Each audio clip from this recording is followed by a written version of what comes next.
Hürmetli vatandaş, siz bilen endi muhakeme kılaylı bir ağızdan. Küçüğünler vatandaşlar.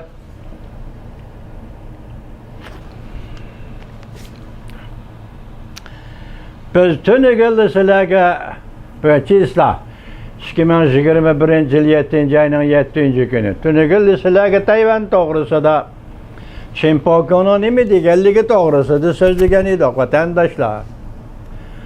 Onun için bugün ettiğinde bana bu haber geldi. Amerika Ovazı'da Aksaray şimdi Tinç Okyan işleri bu için yaraştırıcı, yakınmaslaştırıcı Emeldar Kurt Campbell yukarıdaki fikir kılıp Tayvan meselesi doğrusu nimi dedi? Washington Tayvan'ın müstakillığını kollamaydı. Biz tününki leksiyemiz dedik, hazır Beijing yaki Reis Xi Jinping Tayvan'a hücum kılışkı tayarlanıp ve planını elip çıktı dedi. Endi bugün Washington'un siyaseti bu özgürüş oldu.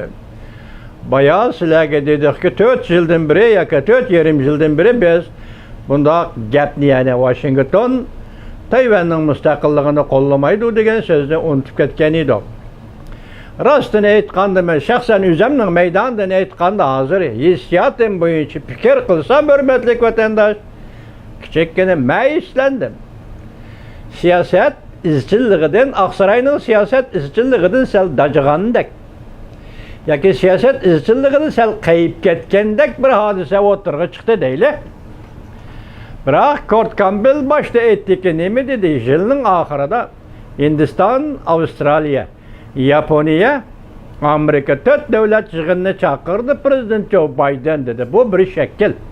Yani Jungo'ga ko'krak kirib, o'ttirg'i chiqib sakrab. Jungo'ga qarshi bir şekli dedi. Endi Washington Tayvan müstakilligini qollamaydi. Bu söz izchil takrorlanib kelayotgan, aytilib kelayotgan söz. Biz sizlarga vatandaşlarga shundoq aytib keldikki, hozirgi dunyo herkes endi bu dunyoni 3-chi dunyo urushiga so'rab kirmaydi. Shundoqla Tayvan bo'g'izida urush bo'lishni dunyo xohlamaydi. Şu narsa esinglarda bo'lsinki, vatandaşlar 2-chi dunyo urushidan keyin ta hozirgacha iloji bo'lmagan ahvolni hisobga olmaganda Amerika Qo'shma Shtatlari jahonning tinchligini, asoyishligini, aminligini takrorlab keldi, ta'kidlab keldi. Hozir Jungo'ning alpoziga qarasangiz, har qanday askilikni navbatda har qanday askilikni qila oladi. Mesela Wang Yi'nin Yevropadaki partiya guruhlar yig'inida so'zlagan so'zidimi Amerikaga dartmalash va o'zicha qancha bir shartlarni o'ttirib qo'yish.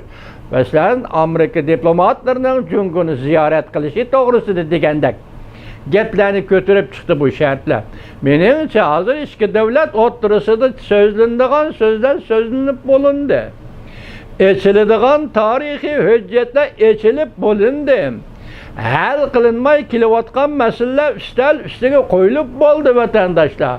Ben başta aytdim sizlarga leksiyada Prezident Joe Biden vaqtni ching tutib ishlayotdi.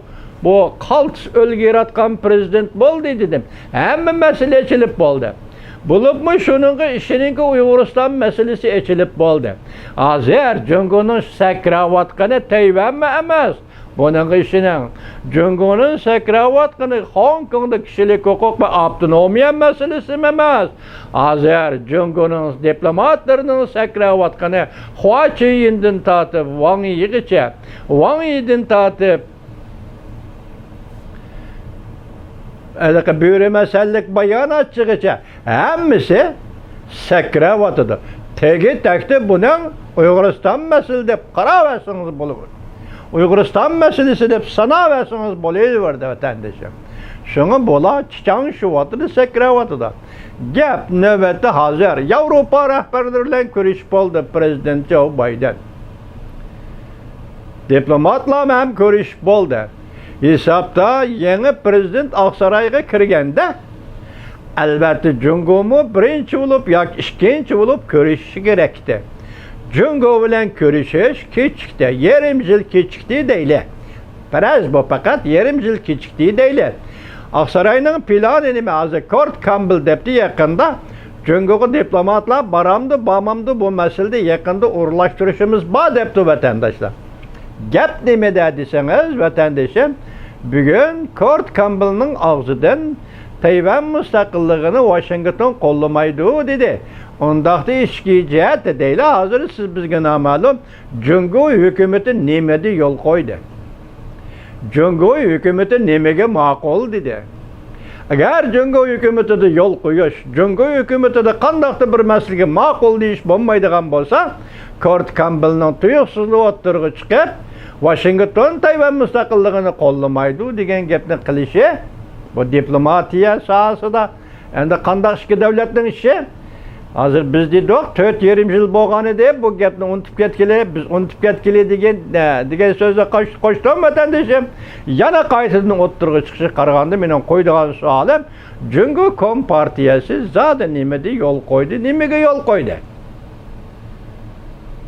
Hazır gap mana mushu yerda. Ular shuncha ho'kirayotir dunyoga deyli.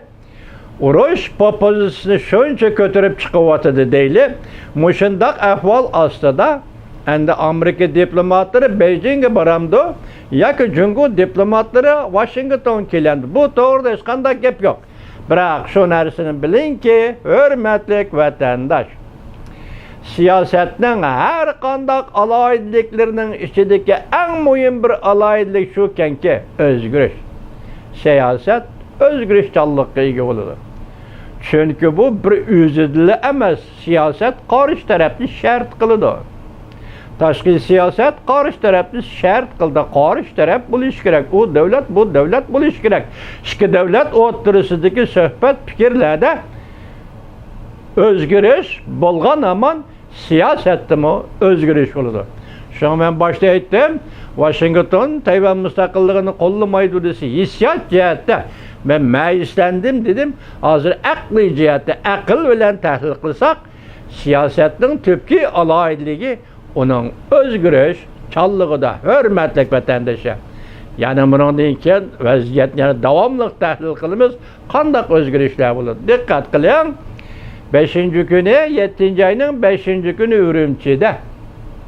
Buningdan 12 yıl burun Ranglik inqilab partiyasi Xitoy qirg'in qildi, shuningdan keyin qon to'kishga aylandi. Dal shuningdan bir kun o'tib, 6. kunida Amerika Qo'shma Shtatlarining davlat ishlar kotibi Antony Blinken Uyg'ur dardmanlarini, Uyg'ur faoliyat aktivlarini va Uyg'urning siyosat vakillarini ekran orqali qabul qilib, ekran orqali ko'rishib, ularning fikrini angladi, ham takliflarini angladi. Mana bu demokratik davlat Amerikaning davlat axloqini endi elib berib, Beijing bu davlatning davlat axloqiga selishtirib, dal shu kunlarda 5.